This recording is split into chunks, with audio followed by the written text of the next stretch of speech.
See, I believe that God is with us. Jesus was with them in the furnace. And in your notes, God is always with us in our struggles. No matter what struggle you may face in your life, God is with you.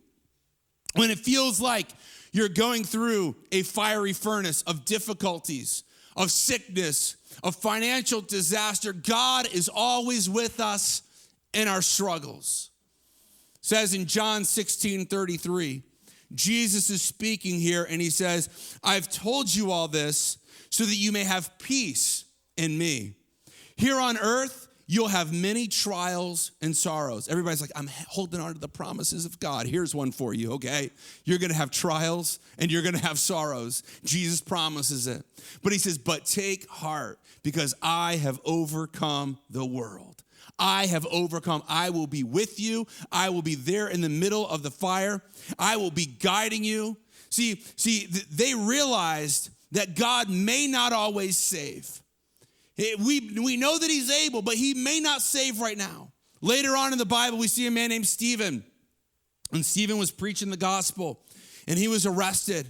And they sentenced him to die there on the spot, and they began to stone him. And we would have loved to see a happy ending to that story. But the happy ending for Stephen was that he looked up and he saw the heavens open to him. And he said, God, forgive these people that are stoning me.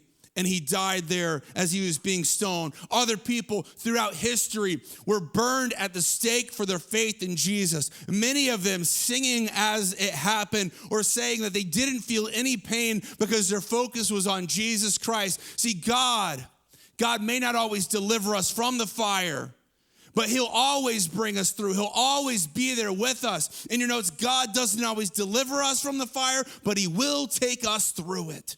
He will take us through. He will be there with us as we go through it. So, what fiery furnace are you facing? Are we trusting in God, or are we only trusting for an outcome?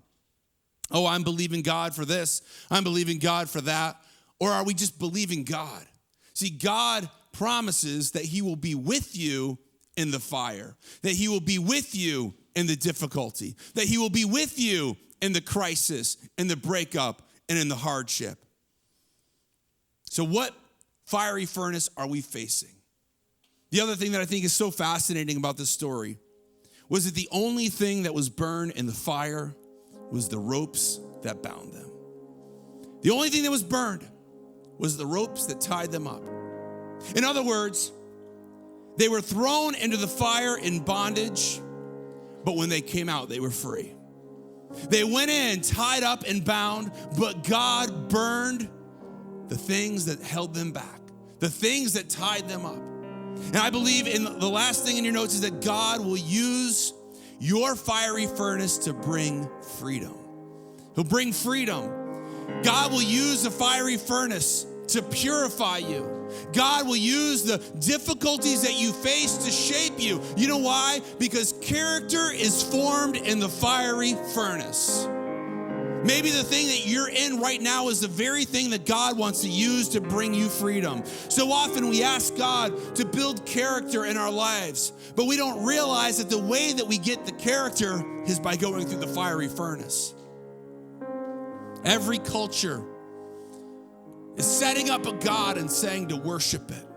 Bow down and worship the God of power, the God of sex, the God of politics, the God of popularity, the God of education.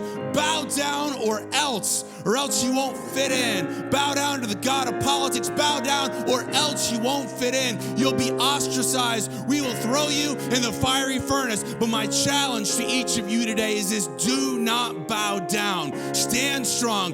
Be bold. Trust in God. Trust that he will save. Trust that he will deliver. Trust that he will heal. Trust that he will restore. But even if he doesn't, we still will not bow down to the things in this world.